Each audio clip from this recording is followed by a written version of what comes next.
Hello and welcome back. आप देख रहे हैं द स्पेशल लेसन। मैं मुकेश कुमार आपका स्वागत करता हूं। आज हम चर्चा करेंगे नरेशन के अंतर्गत असर्टिव सेंटेंस का डायरेक्ट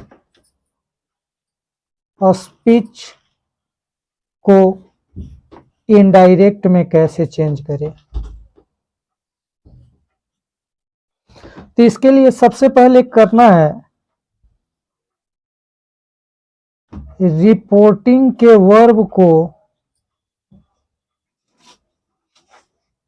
से या टेल का एक उपयुक्त रूप का चयन करना है। इन्वर्टेड कोमा के लिए डेट का प्रयोग करना है। पर्सन आप जानते हैं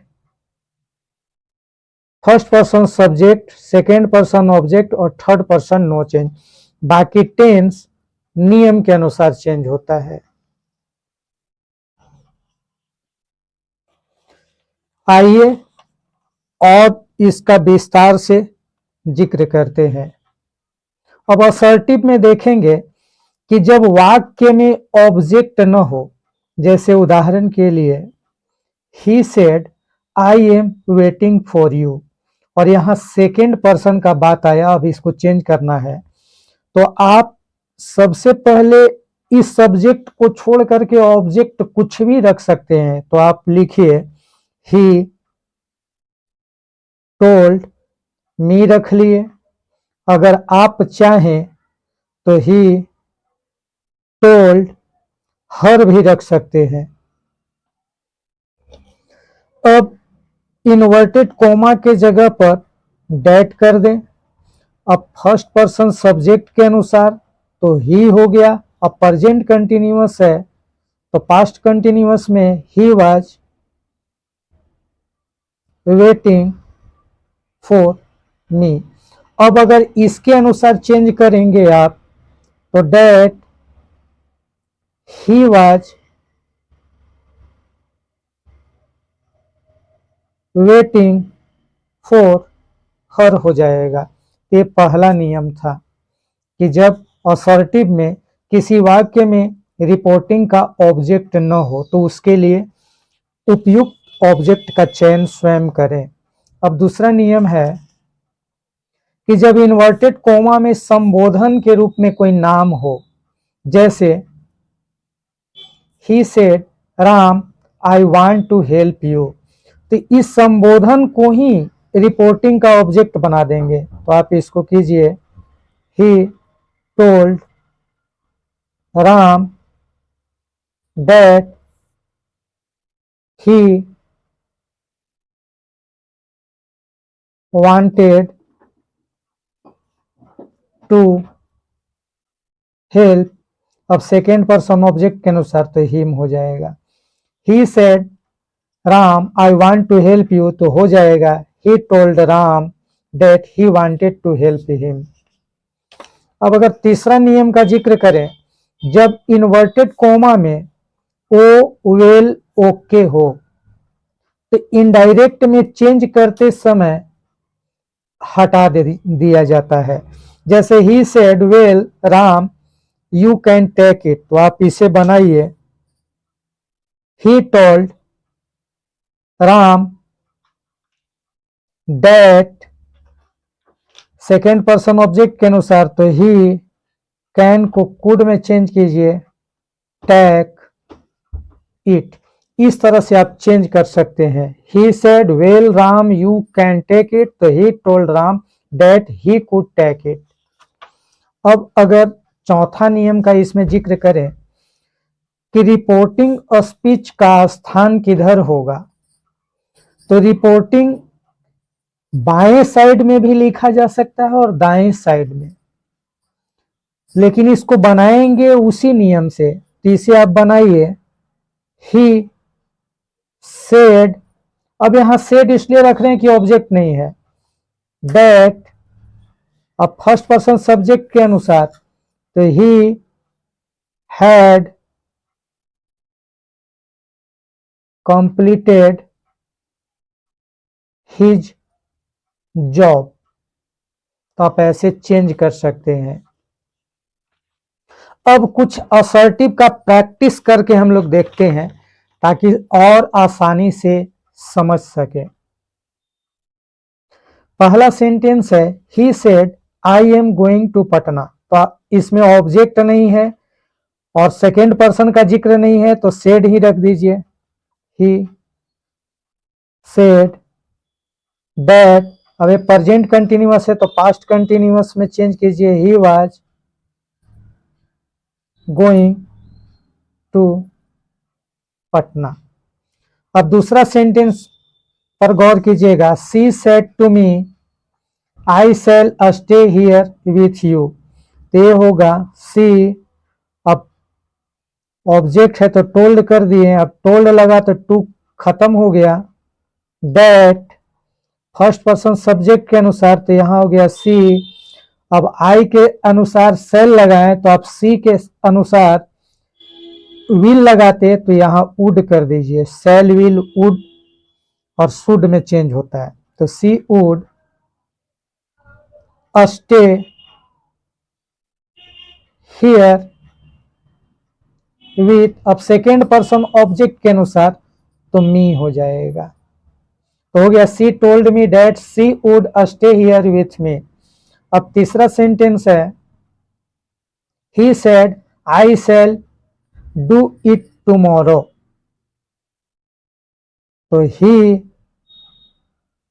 सेड दैट ही, अब वुड हो जाएगा डू इट, अब टुमारो को द नेक्स्ट डे में चेंज कर दीजिए, नेक्स्ट डे। अब चौथा सेंटेंस देखेंगे हम लोग। ही सेड आई सा a book here. He said that से इन्वर्टेड कॉमा रिप्लेस आई ही के अनुसार। अब ये पास्ट सिंपल है तो ये पास्ट परफेक्ट हो जाएगा। He had seen a book. अब हियर भी लिख सकते हैं, देयर भी कर सकते हैं, आपकी मर्जी। पांचवा है she said my husband died a year ago. तो आप इसको बनाए सी सेड दैट, अब फर्स्ट पर्सन का पॉजेसिव एडजेक्टिव तो सेकेंड के अनुसार, तो हर हस्बैंड, अब पास्ट सिंपल है तो पास्ट परफेक्ट कर दीजिए। She said that her husband had died a year before. एगो को बिफोर में चेंज करते हैं, ए ईयर बिफोर। अब छठा सेंटेंस पर गौर करें। He said Rekha I love you. तो ये जो रिपोर्टिंग में जो संबोधन है इसी को यहां ले आएंगे तो हो जाएगा ही टोल्ड रेखा दैट, अब फर्स्ट पर्सन सब्जेक्ट के अनुसार तो ही, और प्रेजेंट सिंपल है तो पास्ट सिंपल में तो love her, second person object के अनुसार तो हो गया he told Rekha that he loved her. सातवां okay I will tomorrow he said. तो कुछ नहीं है, स्थान परिवर्तन है और इसमें एक संबोधन है तो बनाएंगे ही सेड दैट ही वुड कम। अब टुमारो को द नेक्स्ट डे कर सकते हैं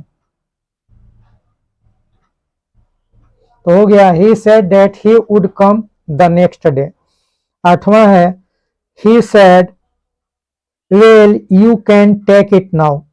तो जब वेल ओके आदि होता है तो हटा देते हैं, इसे बनाइए ही said that, second person object के अनुसार तो ऑब्जेक्ट कुछ भी रख सकते हैं तो कर दिए आई कुड टेक इट, अब इस नाउ को देन में चेंज कर देंगे। तो he said that I could take it then,